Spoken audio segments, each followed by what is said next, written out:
নমস্কার বন্ধুগণ, football TV আমাদের সকলকে জানাই স্বাগত। আজকে আমরা চলে এসেছি ইন্ডিয়ান ফুটবলের বেশ কিছু আপডেট নিয়ে। তো চলো দেরি না করে শুরু করা যাক। প্রথমে চলে আসছে কিন্তু ইন্ডিয়ান ন্যাশনাল টিমের আপডেটে। ইন্ডিয়ান ন্যাশনাল টিমের বেশ কিছু আপডেট দিয়ে দেবো। প্রথমে চলে আসছি এআইএফএ প্রেসিডেন্ট কল্যাণ চৌবে কিন্তু বলে দিয়েছেন যে তারা কিন্তু প্ল্যান করছে সেপ্টেম্বর মাসে একটা ট্রাই নেশন সিরিজ করানোর, এবং অক্টোবরে মার্ডেকা কাপে ভারত কিন্তু অবশ্যই অংশগ্রহণ করবে, সেটাও তিনি জানিয়ে দিয়েছেন। এরপর চলে আসবো ভারতের দুটো বয়সভিত্তিক দলে, অর্থাৎ আন্ডার-17 এবং আন্ডার-20 দল। আন্ডার-17 দল এশিয়ান কাপ কোয়ালিফায়ার্সে ব্রুনেই, তুর্কমেনিস্তান আর হোস্ট থাইল্যান্ডের সাথে একই গ্রুপে পড়েছে এই কোয়ালিফাইং প্লে অফে। এবারে এখান থেকে একটা টিম ডাইরেক্টলি কোয়ালিফাই করবে যে টপ হবে, আর সেকেন্ড টিমটাকে কিন্তু বাদবাকি সেকেন্ড টিমগুলোর দিকে তাকিয়ে থাকতে হবে যে তাদের পয়েন্ট কীরকম থাকছে, সেই জায়গায় দাঁড়িয়ে কিন্তু সে কোয়ালিফাই করবে। এরকমই আন্ডার-20 এশিয়ান কাপ কোয়ালিফায়ারেও কিন্তু ভারত ইরান, মঙ্গোলিয়া আর হোস্ট লাওসের সাথে কোয়ালিফাই একই গ্রুপে পড়েছে। এবার যদি দুটো গ্রুপে ভারতের পসিবিলিটির কথা বলি, প্রথমে আন্ডার-17 কথায় আসছে। আন্ডার-17 গ্রুপে ভারতের কিন্তু পসিবিলিটি খুব হাই, কারণ ভারত যদিও থাইল্যান্ডের সাথে পজিটিভ 3 পয়েন্ট না তুলতেও পারে, কিন্তু বাকি দুজনকে তো অবশ্যই হারাবে। ব্রুনেই আর তুর্কমেনিস্তানকে তো হারাবে। জুনিয়র লেভেলে ইন্ডিয়ার পারফরমেন্স, বিশেষ করে আন্ডার-17 লেভেলে কিন্তু তুলনামূলক ভালো। এবারে থাইল্যান্ডের সাথে যদি একটা পয়েন্টও সেখানে তুলতে পারে, তাহলে কিন্তু ইন্ডিয়া হয় টপ করে অথবা সেকেন্ড টিমে হলেও কিন্তু এটা ভালো পসিবিলিটি থেকে যাবে। এবার যদি আন্ডার-20 গ্রুপটায় আসি, ইরানের সাথে কিন্তু পজিটিভ পয়েন্ট নেওয়াই কিন্তু খুব মুশকিল। আর রইল পড়ে মঙ্গোলিয়া আর লাওস, অবশ্যই তাদেরকে ভারতের হারানো উচিত। তো দুটো গ্রুপ থেকে কিন্তু ভারতের কোয়ালিফাই করা উচিত। তো এবার দেখার ভারত কোয়ালিফাই করতে পারে কিনা। এরপর চলে আসছি ইগর স্টিম্যাকের কথা। ইগর স্টিম্যাক ভারতের কোচিং পদ ছাড়বেন না, যেরকম এখন আপডেট বেরিয়ে আসছে। আর এআইএফএফ তাকে বার করতে পারবে না, কারণ তাকে যদি এই মুহূর্তে বার করে তাহলে তাকে কিন্তু 3 কোটি টাকা, প্রায় 3 কোটি টাকা ক্ষতিপূরণ দিতে হবে এআইএফএফকে। এরকম কিন্তু রিপোর্ট আজকে বেরিয়ে এসছে হিন্দুস্তান টাইমসের তরফ থেকে। তো এবার স্টিম্যাক যদি নিজে থেকে রিজাইন না করে, তার মানে তাকে 2026 সাল অবধি কিন্তু বয়ে বেড়াতে হবে। কিন্তু ফিফা প্রেসিডেন্ট কল্যাণ চৌবে তিনি আজ জানিয়েছেন যে কোচ বাছাইটা প্রেসিডেন্টের হাতে থাকে না, টেকনিক্যাল কমিটির হাতে থাকে। এবং টেকনিক্যাল কমিটির সদস্য আইএম বিজয়ন তিনি জানিয়েছেন যে টেকনিক্যাল কমিটিকে পুরোপুরি অন্ধকারে রেখেই স্টিম্যাকের সাথে কিন্তু কন্ট্রাক্ট এক্সটেনশন করানো হয়েছিল। তো এবার এটাই দেখার যে স্টিম্যাক স্বইচ্ছায় স্টিফেন কনস্ট্যান্টাইন বা বাকি সমস্ত ব্যর্থ কোচদের মতো স্বইচ্ছায় রিজাইন করেন কি না।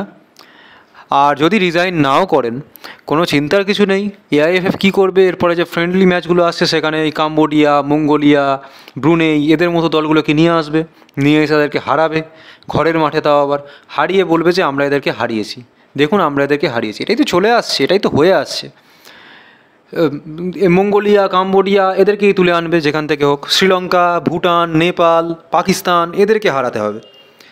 কখনোই ওয়েস্ট এশিয়া বা ইস্ট এশিয়া বা আসিয়ান জোনেরও একটু শক্তিশালী দল যেমন থাইল্যান্ড, ইন্দোনেশিয়া এদের সাথেও ভারত কম্পিট করতে যেতে পারবে না, চায়ও না।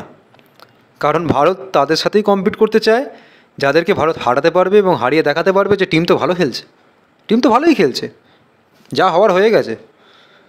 তো এবার দেখার যে ইগর স্টিম্যাকের আলটিমেটলি সিদ্ধান্ত কী হয়। কিন্তু আইএম বিজয়ন এটা বলেছেন যে স্টিম্যাক যদি রিজাইন করেন তাহলে কিন্তু তাদের পছন্দে 3টে কোচ অলরেডি রয়েছে। ফার্স্ট রেনেডি সিং, যে কিন্তু ইস্টবেঙ্গলে অ্যাসিস্ট্যান্ট কোচের পদে ছিল 2021-22 মরশুমে, এবং সেই মরশুমে ইস্টবেঙ্গলের কোচ চলে যাওয়ার পর মাঝপথে রেনেডি সিং কিন্তু কোচের দায়িত্ব নেয় কিছু ম্যাচের জন্য, এবং একটা অত্যন্ত দুর্বল এবং শুধুমাত্র ইন্ডিয়ান 11 খেলিয়েও কিন্তু রেনেডি সিং বড় বড় তাবড় টিমদের সে বছর ড্র করাতে পেরেছিল, আটকে দিতে পেরেছিল। আর খালিদ জামিল সেকেন্ড পছন্দ। খালিদ জামিলের কথা নতুন করে কিছু বলার নেই। সেই আইজলকে আই লিগ চ্যাম্পিয়ন করা থেকে ইস্টবেঙ্গলে কোচিং করানো, তারপরে নর্থ ইস্ট ইউনাইটেডের মাঝখানে এসে নর্থ ইস্টকে সেমিফাইনালে তুলে দেওয়া, তার কিন্তু কৃতিত্ব বহু জায়গায় রয়েছে। এবছরও জামশেদপুরের দায়িত্ব নিয়ে জামশেদপুরকে প্রায় ভোলই পাল্টে দিয়েছিল জামশেদপুরের। সেই খালিদও কিন্তু এআইএফএফের টেকনিক্যাল কমিটির শর্ট লিস্টের মধ্যে রয়েছে। আর রয়েছে মহেশ গাওলি। মহেশ গাওলি কিন্তু ইগস টিমের এই সিস্টেমটা জানেন, এই প্লেয়ারগুলোকে খুব ভালো করে বোঝেন, এবং মহেশ গাওলি কিন্তু ইগস টিমাকের অ্যাসিস্ট্যান্ট হিসেবেই কাজ করছিল এতদিন। তো এবার এটি দেখার এই তিনজনের মধ্যে কে কোচ হয়, বা আদৌ ইগস টিমে কবে তিনি রিজাইন করেন। এরপর চলে আসছি দুটো বিদেশি প্লেয়ার যারা আইএসএলে খেলার পরে এখন বিদেশে ভালো ক্লাবে চান্স পেয়ে গেছে। মার্কো লেস্কোভিচ, যাকে এবছরই কেরালা ছেড়ে দিয়েছে, সে কিন্তু ক্রোয়েশিয়ান টপ ক্লাব স্লাভেন বেলুপোতে সাইন করলো। আর জোসে পার্দো, যে ইস্টবেঙ্গল ছেড়ে দিয়েছে যাকে, সে কিন্তু স্পেনের লোয়ার ডিভিশন ক্লাব ডেপোর্টিভো এক্সট্রামারুদাতে খেলা শুরু করলো। এরপর চলে আসছি মুম্বাইয়ের একটি চেষ্টা, যে প্লেয়ারটিকে মুম্বাই নিতে চেয়েছিল কিন্তু নিতে পারেনি, ল্যান্ডার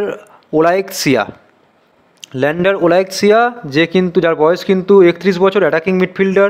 সে কিন্তু বিলবাও অ্যাথলেটিক, লোগ্রোনেস এবং লাস্ট লালিগা ট্যুর ক্লাব আলবাসেতেতে খেলছিল। তাকে কিন্তু মুম্বাই নিতে চেয়েছিল, খুব হোল হার্টিলি চায়নি, কিন্তু নিতে চেয়েছিল, এরকম রিউমার কিন্তু আজকে বেরিয়ে এসছে।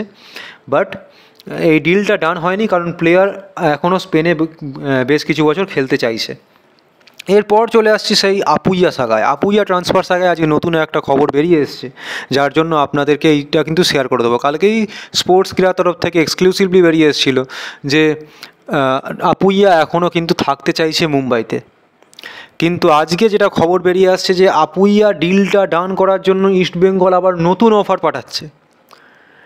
সরি, একটু কারেকশান করি, নতুন অফার পাঠাচ্ছে না, নতুন নেগোসিয়েশনে যাচ্ছে।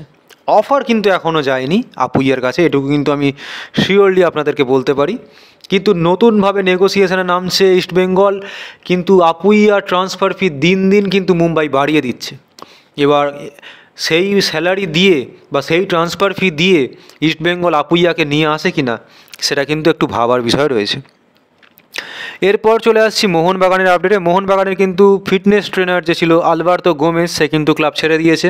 আর লাস্ট মোহনবাগানের আর একটা রিউমারে চলে এসেছি। কালকেই কিন্তু মারিও গাসপারের মতো সেন্টার ব্যাক বা রাইট ব্যাকের কথা বলেছিলাম, যাকে মোহনবাগান এম করছে। এবারে কিন্তু এমন একটা প্লেয়ারের কথা বলবো যাকে নেওয়ার সম্ভাবনা সব থেকে বেশি। কেন বেশি সেটা পরে বলছি। প্লেয়ারটার নাম হচ্ছে কিন্তু জিওর্জি গেলেসিয়ানি, জর্জিয়ার প্লেয়ার। এবং এই বছর ইউরো স্কোয়াডে আছে, যেখানে এবারে শোনা যাচ্ছে মোহনবাগান একটা ইউরো থেকে প্লেয়ার নেবে। তো সেইখানে কিন্তু এই প্লেয়ারটা ইউরো স্কোয়াডে আছে জর্জিয়ার। তাই এটা ভাবা হচ্ছে যে এই প্লেয়ারটা কিন্তু মোহনবাগানে আসতেই পারে। এটা কিন্তু খুব বড় আপডেট। এবং তার বয়স 33 বছর। জর্জিয়া ন্যাশনাল টিমের হয়ে কিন্তু একটা ম্যাচ খেলেছে। ডাইনামো বিলিসি বা এফসি নাসাজি মাদান্দারান, সেপাহান, পার্সেপোলিস, এই তিনটেই কিন্তু ইরানের ক্লাব, ইরানের বড় বড় ক্লাব, টপ ক্লাব। এরা চ্যাম্পিয়ন্স লিগ মানে প্রতি বছর খেলে। পার্সেপোলিসে লাস্ট সে খেলছিল, পার্সেপোলিস ইরানের টপ ক্লাব, এটুকু আপনাদের বলে দিতে পারি। তো পার্সিয়ান গালফ লিগ বা ইরানের লিগে কিন্তু 160টা ম্যাচ খেলেছে, এবং এএফসি চ্যাম্পিয়ন্স লিগে কিন্তু 22টা ম্যাচ খেলেছে এই প্লেয়ারটি। অর্থাৎ একটা হিউজ এক্সপিরিয়েন্স রয়েছে এএফসি চ্যাম্পিয়ন্স লিগে খেলার। একে যদি নিয়ে আসতে পারে, এ কিন্তু এশিয়াতেও খেলছে, একে যদি নিয়ে আসতে পারে এই প্লেয়ারটা ডেফিনেটলি এএফসি চ্যাম্পিয়ন্স লিগ 2তে মোহনবাগানের একটা খুব বড় অ্যাসেট হতে চলেছে। এবং সেন্টার ব্যাক পজিশনে মেনলি খেলে, এবং ডিফেন্সিভ মিডফিল্ডেও অল্প কিছু ম্যাচ খেলেছে। আর মার্কেট ভ্যালু কিন্তু 3.2 crore। তো এবার এটাই দেখার যে এই প্লেয়ারটিকে মোহনবাগান আলটিমেটলি নিয়ে আসতে পারে কি না। তো আজকের ভিডিও ছিল এইটুকুই। ভিডিও ভালো লাগে ভিডিওকে লাইক করুন, শেয়ার করুন, এবং চ্যানেলটিকে অবশ্যই সাবস্ক্রাইব করুন, যাতে এরকম ভিডিও আপনারা আরও দেখতে পারেন। তো আজকের জন্য গুড বাই।